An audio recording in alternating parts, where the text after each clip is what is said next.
Big 12 officiating once again the focus of the Twitter world.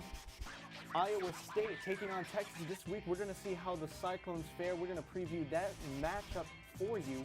And things getting testy in the Rivers family. All the drama you expect and more. This is the 1-0 Sports Show.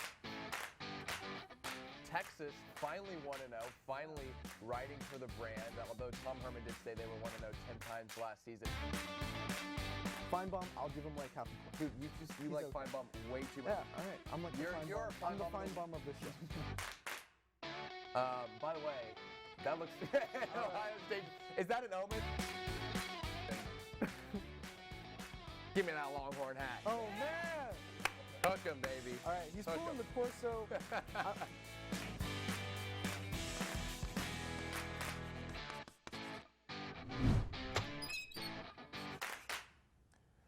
Hello, welcome in to the 1-0 Sports Show. Thanks for joining us on your Friday morning. I'm your host, Thomas Fitch, joined alongside Robert Trevino. A lot of stuff to get into. We have a new college football playoff ranking. We have fights in the NFL. We have the Astros cheating, and we won't touch on the Astros too much. However, if you want to hear more about that, Rants with Danny Shee, that's on iTunes and Spotify, another 1-0 production. Before we get into everything else, though, we want to remind y'all, we are having a fundraiser.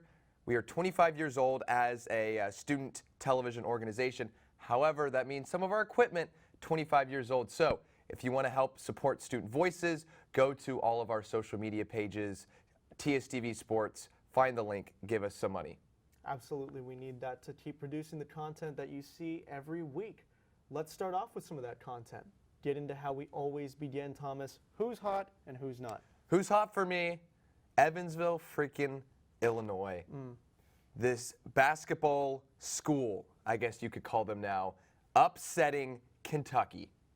Not just any Kentucky team. Number 1 ranked Kentucky. Evansville wins 67-64, and maybe more impressive the fact that Kentucky never I believe they only led for like 10 or 11 minutes in the game. Never led by more than 3 points. This wasn't a fluke. This was a team from Evansville. So do you think Evansville has a chance to make a deep run here? I mean, they're obviously... Well, they beat the number 1 team, so we might as well give them some sort the of title, ranking. right? Some sort of ranking. Some sort of ranking. I think like UMBC, this is a huge deal. I think well, I don't know if you saw UMBC tweeted out. They quote tweeted the final score and said you hate to see it. UMBC is like always huge on Twitter. They are. Huge on Twitter. This is my favorite thing whenever you see one of these upsets is you see which school has had like a really good student intern running their account or just whoever runs their account because this is their time to shine. Now Evansville, they did a good job. They tweeted gifts. It wasn't quite UMBC, but nobody will be UMBC maybe ever again. Yeah, that's true. Plus, when you're winning, you don't really have to tweet. You don't have to tweet. Yeah, you don't have to. All right, who's not? Who's not? The Chiefs. Apologies to Turner Barnes, who's coming on in a little bit. But the Kansas City Chiefs played the Titans this week. And at the end of the game, they had a 95.9% chance to win, according to whatever ESPN stats and however they do this. But they don't miss a field goal. They try to kick a field goal. The kicker intentionally gets flagged for intentional grounding. And the Titans, no timeouts left, go and drive down the field and score and win the game. And this was supposed to be for the Chiefs, the triumphant return of Patrick Mahomes. They've survived through Matt Moore. Mahomes is back. They're playing the Titans. Well, I don't think you can sleep on the Titans. The AFC South. Pretty strong division. Okay, that's coming from a Colts fan. Big race. There's nothing. There's nothing. You got to keep yourself entertained if you're a Colts fan. Anyway, let's get into my who's hot. We'll stay in the NFL. The 1972 Miami Dolphins. They are hot because the San Francisco 49ers last week finally took a loss, meaning that they are still undefeated team this season. Only undefeated team. I got to say something. I got to admit something. Do it. I went and did some research on the 72 Dolphins because I'd always heard the like champagne bottle thing. Right. That's a myth. Is it really? I think that it's like very obvious to a lot of people that it's a myth too. I think that I was one of the only people that didn't know it was a myth. But I'd like. Well, I'm glad you did your Big J journalism. I did some Big J journalism. And you're looking like a Big J journalist. You got the jacket on today. Well, I looked a little not as good last week, so I was told I needed to wear a little jacket on. But You know, the Miami Dolphins. Do you think any other team will ever go undefeated? I don't think so. In the NFL? You know, because it's a limited schedule, you know, with 16 games, I know they're looking to maybe bump it to 17. But there's so much parity in the league right now.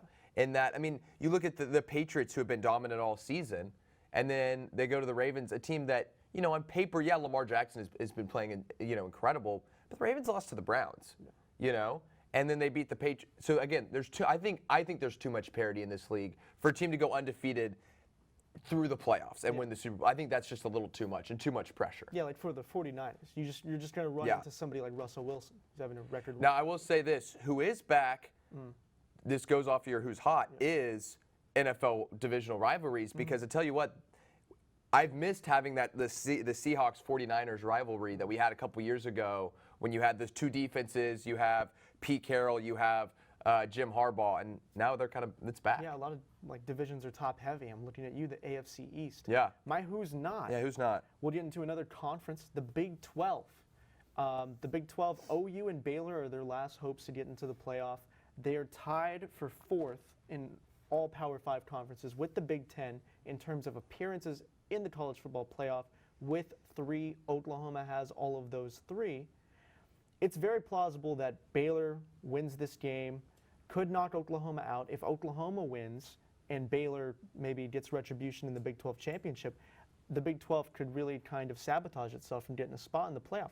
Do you think that the Big 12 should panic if they don't make it in this year? Because I think they should. I think again, we're going to have to wait and see. And we are going to talk more about this with Justin Morris. But I do think that it all depends on what happens. If Oklahoma wins out and they look dominant in those games and they don't make the playoff, absolutely, I think the Big 12 should have a little bit of a panic attack and at least talk to the committee and say, hey, you said make a conference championship. We did that. We have a team who won the conference championship. Why aren't they in? Yeah, because it kind of feels like the Big 12 is doing what the committee said. They did. Which is like, have everybody play everybody, and we'll see who's the best.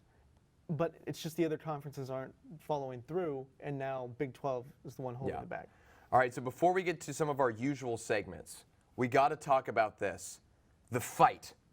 Last night, Steelers against the Browns. This is on the last play of the game. Watch what happens here. Look at this fight between Myles Garrett, Mason Rudolph. So first of all, Myles Garrett, he's going to take Mason Rudolph's helmet, then whack over the top with his own helmet, and then Rudolph goes, what's happening, and gets trucked. Look, I mean, That's assault. That's assault. I've never seen anything like that. You know, fortunately, it looks like Mason Rudolph was okay. The disrespect to take the guy's helmet and then swing it over the top on his head. And then Mason Rudolph goes, come on, and then he gets run over by another guy. Yeah, well, I mean, I think Myles Garrett has to be looking at least at a season-long suspension. It's not season-long, till next season. Yeah, I mean, this is the the kind of thing that, you know, you see guys throwing punches at helmets, which you look at it, that's dumb, but you get the adrenaline. I don't care what you should never take off someone's helmet and then, I mean, full extension. Hit them. I mean, that's like you said. That's in the real world. Yeah, that's assault. That's like, that's assault charges. Because I've never seen anything like this. There's 2 points that I think people are making. There's one point which is that people were saying that the quarterback first tried to grab Garrett's helmet, which I could see, but that does not precipitate doing that. Doing that. Yeah. That's going to be one of the craziest NFL moments of all time. I feel like it's sinking in a little bit because it's just unfathomable. I've never seen anything would take close. A helmet. It's really the same as someone taking a baseball bat and trying to swing it. It's not the same. Someone made the comparison of like 100-mile-per-hour baseball trying to bean somebody. I can't wait for the sports science to go into like the force and the velocity. And if he connected, I mean, that could have been horrible. That could have been really bad. Because, I mean, swinging a helmet at another human being's skull. Yeah. Well, yeah, that could be deadly. You know, Myles Garrett's an Aggie. What can you expect? Let's get to our fine bomb of the week. This was from Desmond Howard. So Desmond Howard, last week on College Game Day, he said they were breaking down the Texas-Kansas State matchup. He said this. He said Texas is not motivated to play Kansas State. Not motivated. They look pretty motivated to me. Pretty motivated to me. I think it was probably their greatest win outside of, honestly, their greatest win of the season. The season. It was the most important game of the season for Backs Texas. against the wall. Yeah. If they lose, it's a 5-4 record for them. Yeah. They win 6-3, everything's back on the table. They control their own destiny in regards to if OU is able to beat Baylor, which is pretty plausible. They're right back in it, where you just win out, you handle your business. And when they're real, I mean, Herman said, number of times throughout the week, the team was on the ropes and they're playing from the ropes. And this, it was a can't lose scenario. Backs against the wall. They came out not only down 14-0 against Kansas State. They come back, fight back, and get the win. We're going to talk more about that in a little bit. But let's get to another segment. Delete your Twitter of the week. And this is going to go to none other than the Big 12 refs. Again, you said it at the top of the show, but the Big 12 refs are at it again. They are. The big missed pass interference call, Oklahoma and Iowa State. Let's check it out. Take a look at it. Here. Watch this. Going for 2, which is a bold play. I always agree with. But they're on the road and definitely contact. Definitely contact. And the biggest factor for the defender number 11 here, watch, he never gets his eyes around to the quarterback.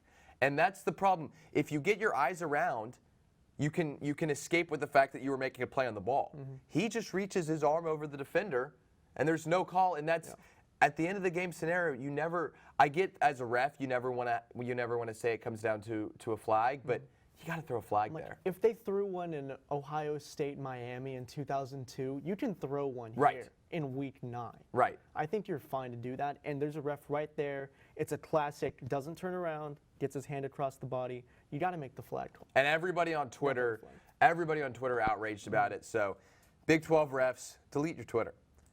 All right, next segment. Trash Talker of the week. Who else? This is Stephen A. and Marcus Spears. Really, Marcus Spears is the trash talker. Go ahead and watch this clip. This is pretty incredible. Shot over LSU. I didn't expect muff punts and just dropping the fumble in the football when nobody touched you. Forgive me for not even anticipating that something like that would happen without LSU. There's 2 things this man sitting right to the right of me and you taught me. You don't get big money making excuses, boss man. It just don't happen. And being that you just got the big money, you didn't go into that ESPN office and tell them bosses, well, the other commentators, they were hurt. The other commentators didn't hand the ball off. The other analysts didn't put them in a position to be successful. That ain't what you said, Stephen A. What you didn't account for is the fact that Joe Burrow is that dude. What you didn't account for is that LSU had a system where the athletes could shine. What you didn't account for is the fact that Najee Harris and Tua don't play damn defense. And that's what happened to the Alabama Crimson Tide in Brand Denny. So give me all the excuses, big money Stephen A. But I'll tell you this, and I'm going to tell you what you taught me sitting in your office right here at the Seaport. Champions don't make excuses, damn it. You know what? You know what? You know what? I have no comeback. Legendary stuff there from those guys. We normally don't like to have super long clips, but that's just one of the most incredible things. And whenever you get Stephen A. to say, "I got nothing to come back," you've won, because that doesn't happen much. I've never seen that before. I don't know if we'll see it again. When we come back, we're going to have Texas football. We're going to preview the Iowa State game. So stick around with us. This is the 1-0 Sports Show.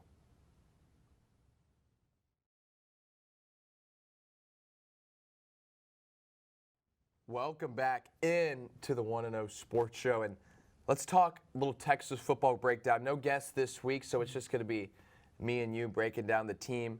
And let's go to the film room, and let's check out some things from the Kansas State game that we saw. Well, I've been waiting to do this. Let's get into the film room. Got a lot of time. No guests today, but we're going to get into it. Let's start off with Keontae Ingram on the offense.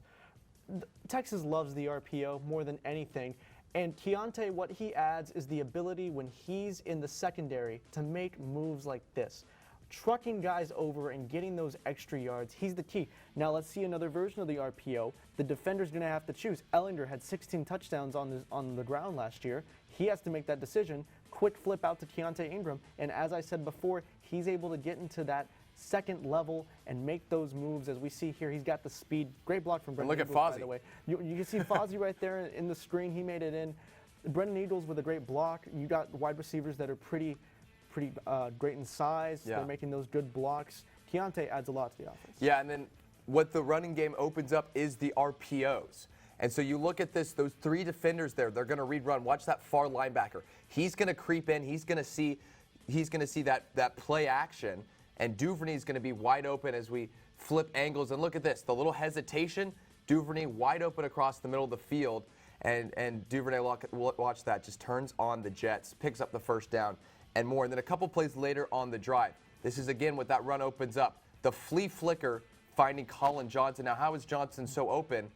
Let's break it down. So watch these three defenders. They're going to pause, and that middle safety, he's just going to hesitate just enough that right here, Johnson's already past him. Ellinger sees wide open in the end zone and connects with Johnson for the touchdown. And then finally in the second half, similar situation. The safety is going to be reading run this whole time. Again, little fake. He's flat on his feet. Johnson wide open across the middle for the big gain. And so again, that's where the running game is opening up, the passing game. Now, let's look at the defense. We're going to start off with where they struggled. Where they struggled at the beginning of the game on third downs. So watch Texas going to bring 5 guys and then bring Juwan Mitchell the whole second half of the field. Look at that wide open Thompson, an easy dump off, and then it's just down to Brandon Jones. Jones is going to over pursue here. Watch. Ankle's broken. Sorry, Brandon, we had to do it to you. It's okay, though. We're going to talk about what Brandon did good in a second. But right here, he gets his ankles broken, and Kansas State jumped out to the early lead there. And then next drive, again, a third down. Watch, Thompson's going to find his man cutting across the field. And watch Juwan Mitchell, again, flat on his feet. And that opens up that left side of the field for the first down and the big gain for Kansas State. You have defensive coordinator Todd Orlando's defense has been pretty torched in social media, but let's check out some of the good. Brandon Jones here going to make a great play. Skylar Thompson going to come off the play action. That's Joseph Osai going to bite in. He's going to dump it off on that play action. Guess who it is? Brandon Jones from about 20 yards away makes an incredible read to come and force the fumble. This was one of the biggest plays of last week's game, and this is something that Todd Orlando's defense, they're getting guys back, they're getting guys healthy. They had only 3 return starters. Those guys are still good, and Brandon Jones, we can see he makes people miss. There's 3, 4, 5.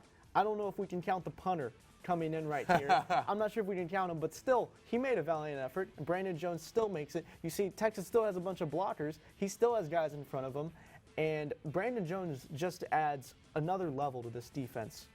And the defense is very experienced for Texas. So we picked on Brandon Jones a little bit, but again, he made up for it and really played a good game after those first couple drives, as did the whole Texas defense. Now let's get into breaking down what Texas is looking for Iowa State. Turner Barnes, who's going to be joining us a little bit, he was doing a little research for us. He was telling us, you look at stats, these teams pretty evenly matched, but Robert, what should Texas be worried about from Iowa State? Yeah, we always ask our guests this question. Yeah. But it's good now it's coming to you. Get into their eyes or get into their mode. Yeah. Brock Purdy, the quarterback for Iowa State, has to be what you're worried about if you're Texas. He played nearly perfect against Oklahoma last week. 5 touchdowns, no interceptions. 3 of his last 5 games, his QB rating has been above 90. He's a sophomore, barely coming into his own, had 66% completion percentage last year. They upped his numbers, his attempts. He still has a 68% completion percentage. And Iowa State, they've hung around the better teams like Iowa, Baylor, Oklahoma. They didn't get wins in those games, but they hung around and they stayed hungry. So they're going to be in this game for the entirety of it. And they've beat the teams that they're supposed to beat. They beat West Virginia, TCU, and Texas Tech all by double digits. Iowa State and Brock Purdy is a great leader for this team. Yeah, for me, what Texas needs to watch out for is that Iowa State defense. You look at what they've done this season until the last 2 games where they played Oklahoma and Oklahoma State, some of the highest powered offenses in the Big 12. They hadn't given up more than 25 points in a single game this season. They were giving up less yards per game than the Texas defense is. They're forcing turnovers. They're getting pressure on the quarterback. Everything that they've done so far has been rock solid. And you look at this defense, this is Matt Campbell's specialty. It's similar to what you see a lot of times with Kansas State, is very disciplined. They're not missing a lot of assignments. They're not missing a lot of tackles. And again, like I brought up, they force turnovers. They win the turnover battle in most of the game. In every game they've won the turnover battle. So Texas is going to have to watch out for that. And everybody we interview, we always ask them, they're always a little bit pessimistic. Yeah. Let's see, where is Iowa State struggling so far? Yeah, so where Iowa State is struggling, I'm going to flip this around. I'm going to say Brock Purdy, and I'm not going to say struggling, but coming into the season, Iowa State's expectations of maybe trying to contend for a Big 12 title all rested on Brock Purdy. And while he hasn't played terribly, he hasn't quite played good enough to the standard given the lack of weapons he has around him. You look at the loss to Oklahoma State, had 3 interceptions in that game. That was costly. He has 7 interceptions total on the season. And it's, again, Purdy is a good quarterback, but he just hasn't had quite the season. He hasn't quite built on last season like I think a lot of people were expecting him to. He's kind of leveled out and maintained what he did last season, which again is impressive, but he just hasn't made the next step yet. Since you flipped it on me, I'm going to flip it on you. I'm Do going to it. say the defense has struggled, and I'm actually going to kind of compliment your answer a little bit here. I know we just showed a lot of highlights of the Baylor defense, but or of the Iowa State defense, excuse me. But the problem with the Cyclones has been starting off poorly. Right. If you look at ESPN and SP+, the Cyclones have been playing, they should be 7-2 with all of the stats and whatever it is that goes into those I don't know. But anyway, they're plus 72 in the fourth quarter, which is incredible. They're outscoring opponents by impressive margins. They're making those in-game adjustments. Matt Campbell is doing his job as a good coach. They just need to get off to better starts, and that all starts with the defense. They need to get teams off the field, set the momentum early, allow Brock Purdy to work. I think that's what's been holding them back so far. Well, and we talked at the top of this block about how Texas and Iowa State are so similar statistically. I mean, nothing, proves that any better than the fact that both of these teams have started off slow. Texas has, I think, the second best scoring in the second and fourth quarters of the game behind Ohio State. Again, you mentioned Iowa State, how good they've been in the fourth quarter. So I think this game is going to come down to who is able to start the game better. But I do want to mention one thing. This is, again, from I guess we'll call him our statistician, Turner Barnes. Yeah. He said tight end Charlie Kohler, he has 6 receiving touchdowns this season. Texas has kind of struggled because you look at probably their best linebacker in coverage is Osai, but he's also their best blitzing. So it'll be interesting to see how they manage that situation of trying to shut down Kohler. All right, well, we'll get into the predictions later. We don't want to spoil anything. When we come back, we're going to get into the locker room. We got the AC working. We're going to join Justin Morris. He's going to give us a lot of analysis. We're going to talk college football playoff. Stick around.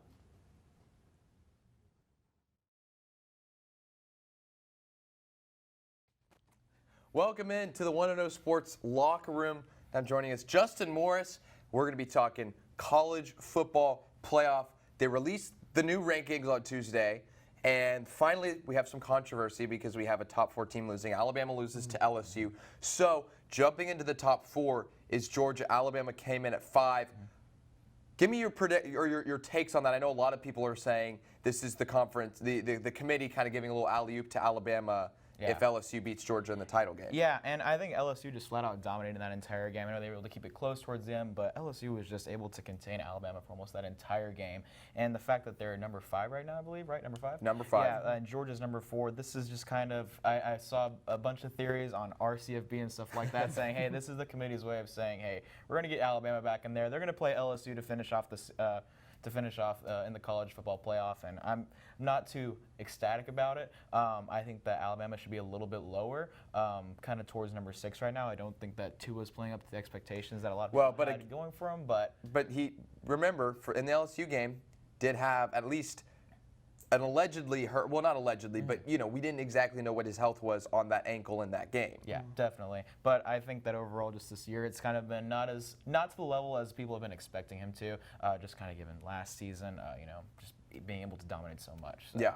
But you have to look at the rest of Alabama's games. None of them have been close. I believe the closest game outside of outside of the LSU game was a 19-point win. So Yeah. they've been dominant. The problem is they just, until LSU, they hadn't played. They hadn't really played anyone. They hadn't played anybody. Yeah.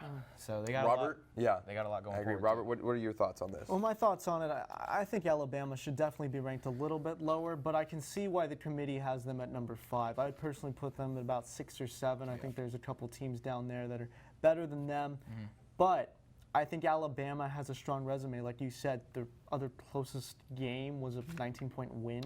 So Alabama's making work of their competition. I think LSU winning really just proves that they're definitively the number 1 team. That was proven for me. I think Ohio State, I think even if they were to win out, honestly, we could be looking at LSU. If they run the table, they're just consistently the number 1 team. They've looked good at every test. Yeah. They've beat the teams they needed to beat. They had a big road win against Texas, who, despite having 3 losses, is looking pretty good.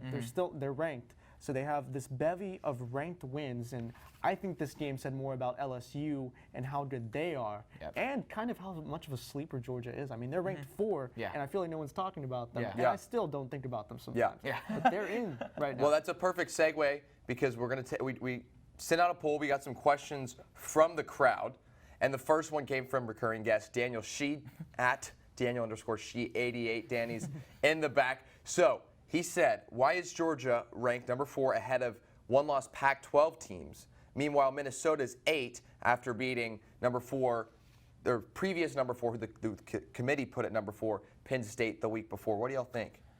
Do you want the honest answer? I want hey, we're in the locker room. All right, Locker room's a place Locker you room want to talk. see. All right. Well, There's a little bit of, needless to say, there's a little bit of some bias in the college football playoff. I'm always high on the underdog guys. That's why I'm rooting for Baylor and in Minnesota. Not whenever they play Texas, of course. But Right. I'm high on those guys. I think Minnesota and Baylor both deserve to be higher ranked. And Daniel's original question was the Pac-12 team, Utah.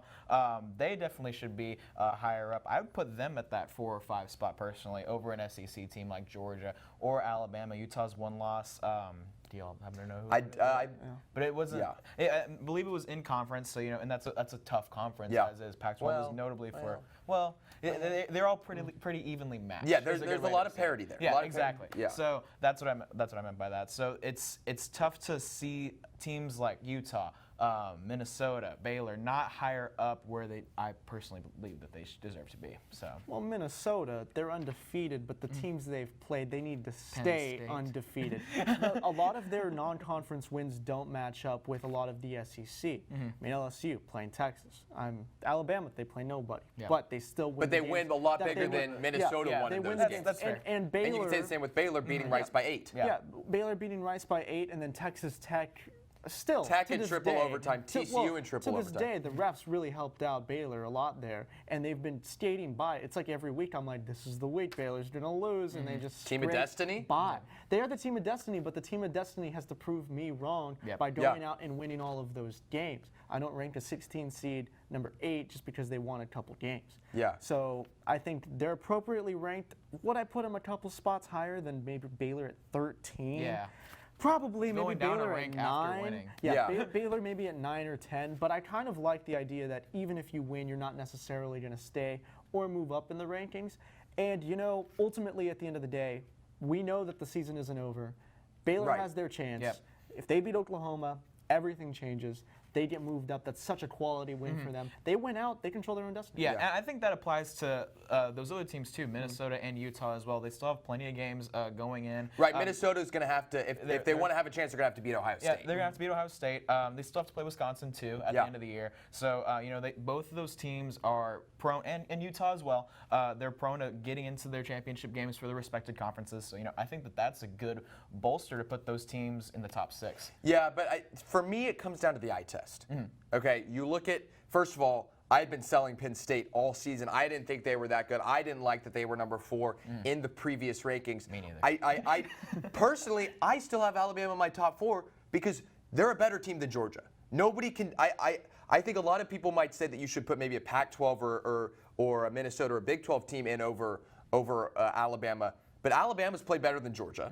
Again, I mean, you look at Georgia's lost to South Carolina, Alabama's lost to LSU. Hard to compare those, and the fact that Alabama's been dominant outside of that.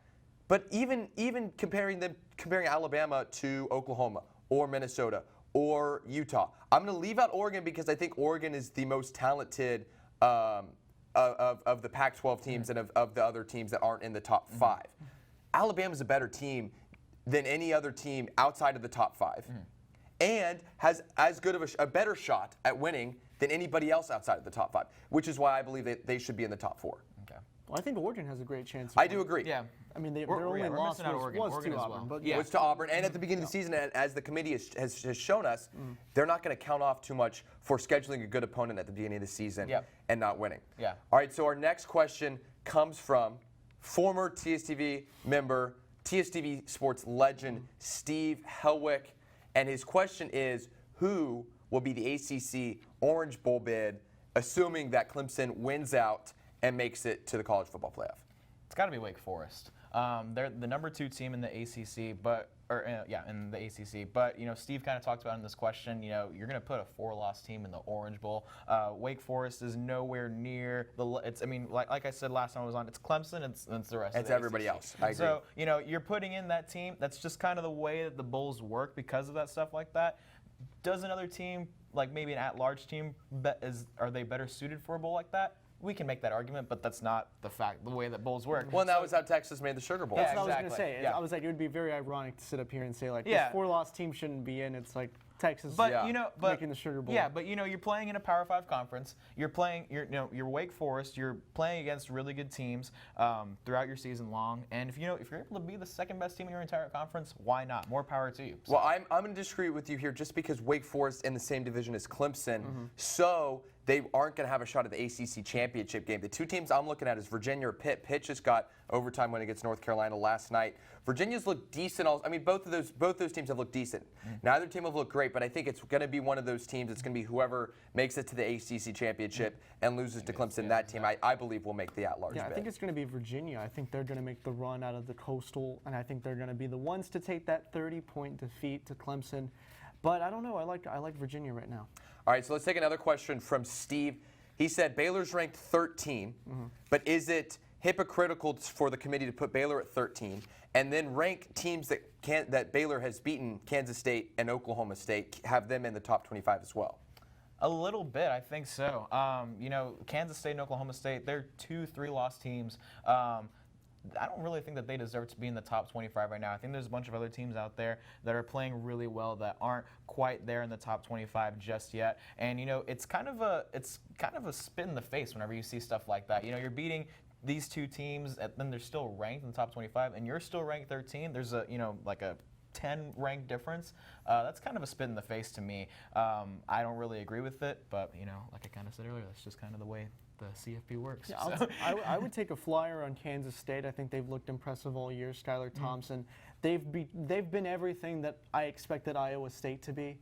But Oklahoma State, I still don't see. I don't here. I think they really have don't get it. talent, but I do think if the committee's going to rank those 2 teams, then now you're saying Baylor has 2 ranked wins on their resume. Now, granted, those ranked wins, they beat Kansas State by like 19 points. That's a solid win against a team that the committee is saying is ranked. If you're going to say that, Baylor should be a top 10 team. Yep. Now I think the committee is looking at some of their narrow wins and they're putting them down there, but I think it is a little hypocritical for the committee to say that. I agree. All right, so before we get to our final question from Steve, because it's not quite college football playoff related, but it's an important question, you want to run over some scenarios? Let's run through some scenarios because now we're at that point where we need to Scenario time. contemplate. Okay, let's see who we're going to take really quickly. 1-loss Oklahoma with a Big 12 title, so they run the table, or a 1-loss Alabama finishes with a win at Auburn, no appearance in the SEC title game because LSU's there. Who are you taking? I'm taking Alabama personally. I talked about how LSU was able to dominate in that game, but still Alabama was able to contend with them. They play that rigorous SEC schedule that everyone talks about, and it's really not Oklahoma's season just because of the parity that we were talking about in the Pac-12. Also seems to be kind of in the Big 12 as well, especially this season. So I personally would take an Alabama team, take them to the top 4 over an Oklahoma team. I think for me it just depends on how each team looks in the rest of their games. That's fair. If Alabama has a close game with Auburn while Oklahoma goes in and beats Baylor big and then beats whether it's Texas or Baylor in the Big 12 championship big, now you're saying, okay, Oklahoma is clearly looking more dominant than Alabama. But if Oklahoma is maybe barely skirting their way through Baylor, another close game with Texas. You're saying, yeah, they're looking good, but this is the Big 12 conference that has some good teams, but clearly isn't at the level of having a one loss against LSU. Exactly. I guess call me a conference purist because I got to go with Oklahoma here. They would have won out.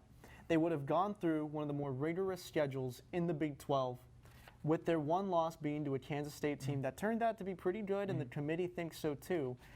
And you have the conference title. Over Well, a team that and didn't And play they have for to it. beat one of those teams twice. That's One true. of the teams that they have played, they will beat Right. twice. They will If they were But twice. this is why we need an 8-team playoff, because at the end of the day, if this scenario happens, I think both Oklahoma and Alabama are teams worthy. Yeah, that they're worthy to I go. agree. are national Oh, yeah. championship teams. Whoever is left out would be cheated. Would be Yeah. cheated. Again, scenario. Do you want to give us another scenario All that right, we let's can get to another one. hypotheticalize? Speaking of being cheated, let's get to the Pac-12. one loss Oregon, 12-1 with the Pac-12 title, or the same one loss Bama. But interesting note, they will have had a win over Auburn, who did beat Oregon. Yeah, this goes back to beating Auburn beginning of the year versus end of the year, or sorry, losing to Auburn. And I mean, this is going to be I think same with the first scenario. It's going to be a big stance for the committee of do you go with conference championship or do you go with eye test? And we don't know what they're going to say because there's no structure, there's no guidelines. They can take who they want. Yep. But again, I think this is going to come down to if Oregon wins out, and again, like you're saying, one loss, Pac-12 championship, they will have beaten Utah. If they beat Utah big and they look good the rest of the games, I think you have to put them in. If they're narrowly getting away with wins, especially you look at, I think the big test for Oregon isn't Pac-12 championship, it's Oregon State. Oregon State's a team they should win, but it's a rivalry game. If that game's close, I think they can kiss their title chances goodbye. Yeah, I definitely agree with that. I think that Oregon's got the potential. We were talking about teams that control their own destiny earlier. Oregon's definitely one of those teams. If they are able to run the table and take it all, I personally would. It's going to come down to an eye test, like you said. It just kind of depends on how both of those teams kind of play out their season. Personally, I like to see Oregon in there. It'd be kind of cool to see a Pac-12 team in there, but instead of two SEC teams. But it's really just going to come down to what can they do to prove that they belong in that top four. Yeah, I'll agree with you a little bit. I still think Oregon should get that chance to go in. I don't think they should be penalized for playing Auburn early on in the season. Right. But at the same time, do I want to see Oregon lose 38-0 to LSU? Well, Exactly. that actually doesn't matter. But I think that's an important thing is you're going to look at who's going to give us good games. I'm tired of seeing the number one team, or just number one team blowing out the 4 seed, and a lot of not close games in the first couple rounds. I want to see good games for all the playoffs. Yeah. I think kind of it seems contradictory, but I think if you had an 8-team playoff, you would get more competitive games. Yeah, I agree. Yeah. I completely agree. All right, you want to give us one more All scenario? right, we'll go before we one more. We'll get a tasty one here. A one-loss Ohio State. Wow. So let's say they lose. Okay. That loss would be to To Penn State. Penn State. Okay. So then So they beat Michigan. Yes, and so make they it to the they have a Big Ten title, or actually they make it to the Big Ten title and they lose. they there. lose there. They lose there. So they lose to So probably a to Minnesota Minnesota, team. but let's say Minnesota took an L somewhere else. Okay, so maybe This is- maybe yeah, they this lose is- to we're getting- Wisconsin. Yeah, we're getting this kind of So, convoluted. we'll say they lose to Wisconsin, then they beat Ohio State All right. in the Yes, exactly. Or a one-loss Oklahoma with a Big 12 title, because Ohio State, the way they've been dominating opponents, has just been. and so insane. they've lost. So they have no Big Ten They title. have no Big Ten title, I but think they you did play for it. And you said Oklahoma's a Big 12 Oklahoma's a Big 12 champion. They run the You table. got to put Oklahoma in. You over yeah. there. You can't take a team that's just lost. Yeah, I agree. Ohio State has been playing incredible this entire season, but the fact of the matter is that they don't have that conference championship. They have that loss to Minnesota in your scenario, and you have Oklahoma, who's, like I said, we said earlier, they were able to beat at least one good team twice. So, Right. would that change if Ohio State lost in the regular season, but then ran the table and won the conference? Yes, Yes. because then they have the you would- conference there you go. championship, Yeah. and then it's completely eye test, and then I think it's easy to Yeah. say Ohio State. Exactly. Okay, All right, so that's a good answer. before you go, Justin, our final question from Steve Helwick. This is an important one. He said, "When is the appropriate time to listen to Christmas music?" So- and I think this could be more divisive in the college football playoff debate I as a think it whole. definitely would. Okay, so before Christine and I were talking about this. Christine, notable, return Right, Taylor. person, recurring guest, TSTV sports director. She and I were talking about this yesterday in class, and she said that you have a very strong opinion on it, and it opposes mine. There Say is yours. never an early time to play Christmas music. play Never. it? That's so No, wrong. okay, there's a difference. No. That's There's a so difference. wrong. There's a difference between playing Christmas music to like jam to, or playing Christmas music as Christmas music. Like when it's the season. There's a little You bit of can't play it in There's June. look. I'll be honest. We had a Halloween party on Halloween. We No. all were all there. I We played did have Michael a Halloween. Bublé's. It's beginning to look a lot like Christmas. But it Immediately afterwards. isn't. But it was- It is it was- beginning it to was- look like it got Thanksgiving. cold. It was It because got it cold. was because Michael Bublé is a very good artist and that's a very good song. It wasn't like, oh, this is the Christmas vibe. It was. It was to me. It was a Christmas. Look, but when you listen to Christmas music too soon, No. you ruin the beauty No. of Christmas in December. That is Christmas time. No. And if you're going to do it beforehand, then it ruins it because you get to like December 15th and you say, I'm tired of Christmas music. No, you get tired. That's why I'm playing it all year because I don't We're get gonna tired. cut that part where you just said I'm tired of Christmas music. I know, but that's We're what gonna happens make when you a start good one. listening to like July, can't like be some people tired of it. do. You can't Listening be into tired of April. Christmas music. Sorry. That's terrible. Well, Justin, Agree to disagree. terrible Christmas music opinion aside, thank you for joining My us. pleasure, my We pleasure. still have our own college football playoff picks and Turner Barnes joining us for spread picks. So make sure you stick around. You don't want to miss it.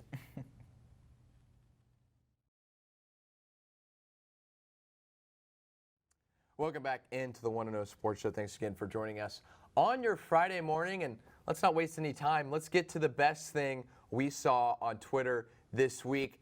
This is pretty incredible. So Austin Rivers, who used to play for his dad, Doc Rivers, but he now is on the Rockets. And Rivers yelling at the refs, and you see his son calling for the technical. And he gets it. And he gets it. And this is, I mean, I think, I think this is all in fun. I think this is all in good fun. But this is just, I mean, Rivers is all for it.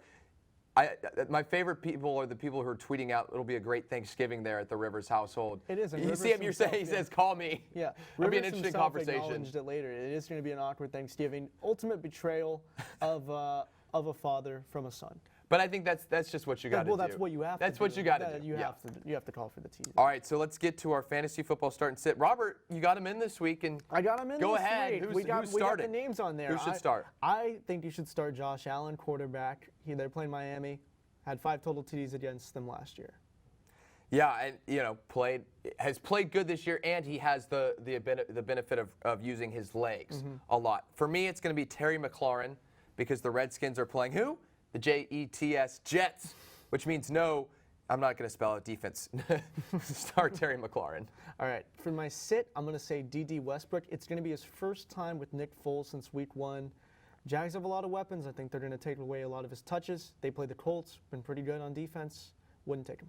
My sit's going to be the duo, whoever starts for Arizona, Kenyon Drake or David Johnson. They're playing San Francisco, such a good defense. Go ahead and sit whoever is starting at running back I've sat for David the Johnson Cardinals. weeks Yeah. ago. Weeks All ago. right, so I know this is the time everybody has tuned into the show for. It is time for our college football playoff predictions. Coming in at number 1, they've been sitting ready to take the top of the board. LSU, big win. Hard to not put them there. I think at the end of the day, Ohio State is still the better team. I'm going to take them number 1 just by the eye test. That's fair. If we're looking at it. And I have them at number 2 because they're a good team. All right, I finally had to go print out one of these. Yeah, is that 'cause, because maybe you this haven't is- had LSU on Yeah, the board for this the is- last couple weeks? This is far overdue. Yeah, this and team's you been here for a while. I I just should have wanna got the point that same out. logo you did, but I messed up on that one. Number That's on 3, me. Clemson. They're undefeated. They're one of those teams that's just slowly looking better and better every week. Took the words right out of my mouth, Thomas. All right, All right, last number 4. team. I said this earlier. Alabama. Eye test. They're one of the 4 best teams in the country. They lost to a good LSU team. Starting quarterback had a hurt ankle. They should be in the playoffs. And that's the Alabama technique where you just lose a game so you don't have to play a conference title. It's genius. Classic. And then you have Oklahoma there. We'll see what happens. But what happens next in the show, Turner Barnes going to join us for all your spread predictions for this weekend in football.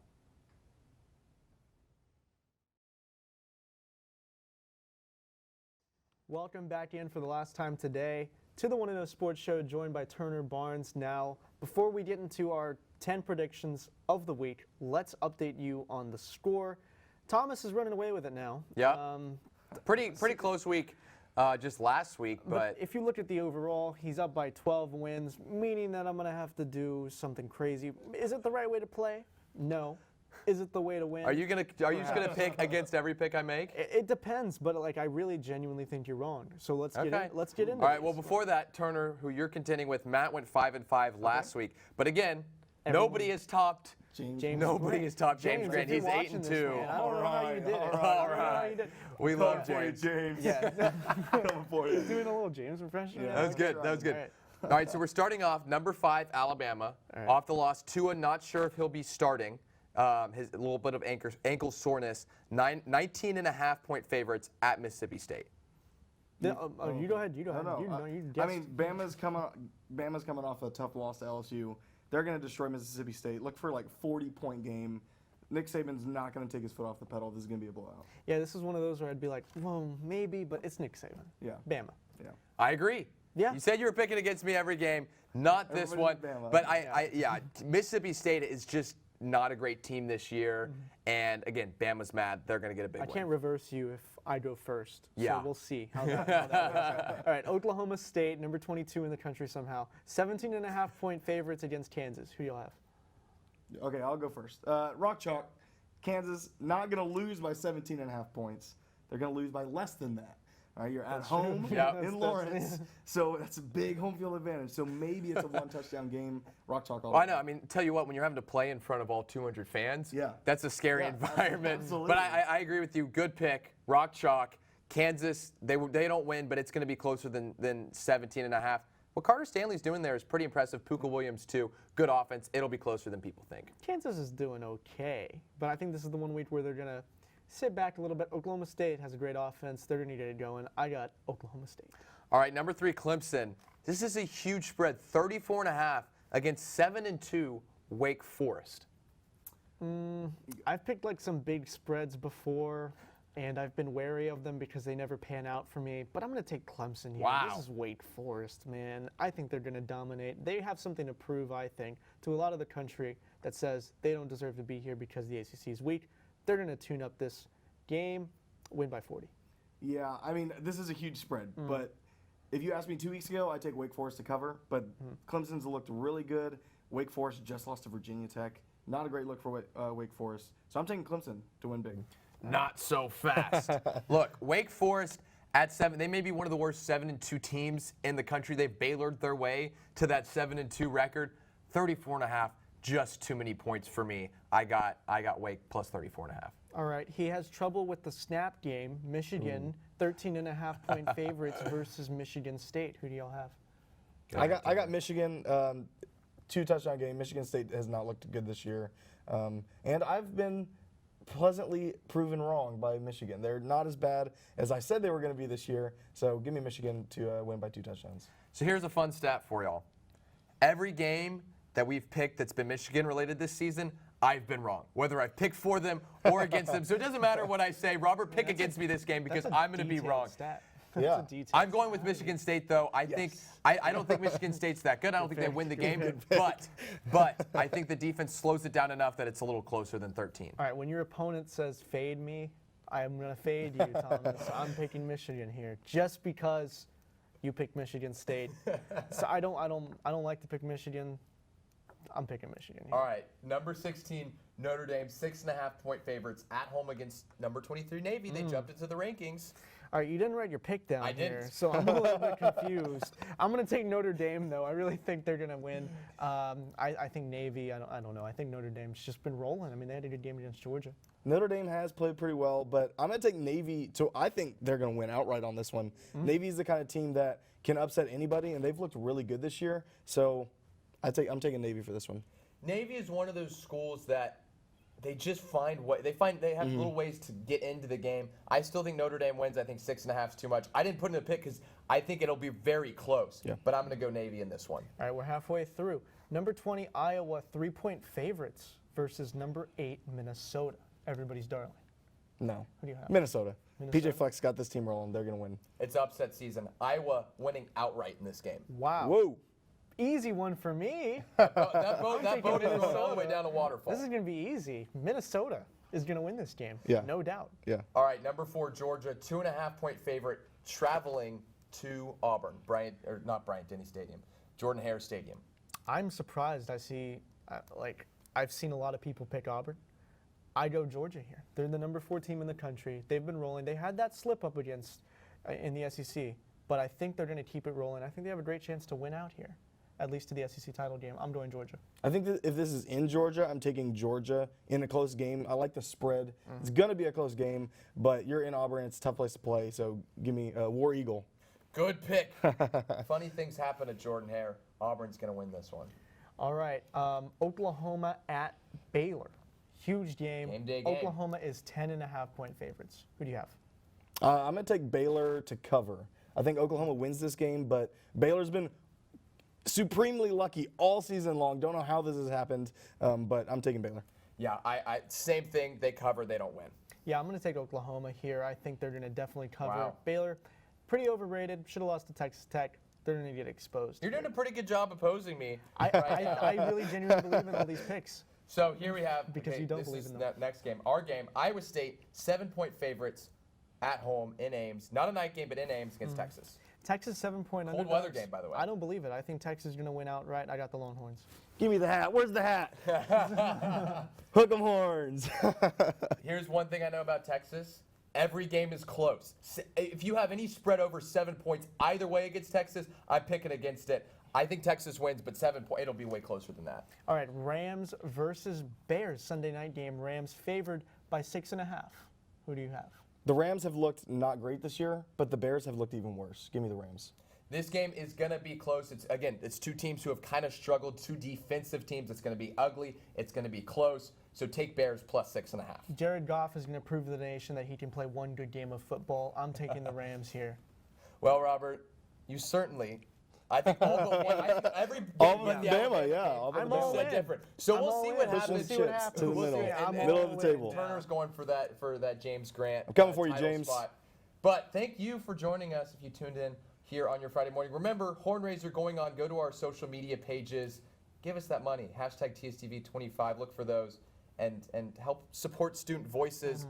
For everyone in Master Control and in studio, I'm joined alongside by Robert Trevino, Turner Barnes. I'm Thomas Fitch. Have a good weekend.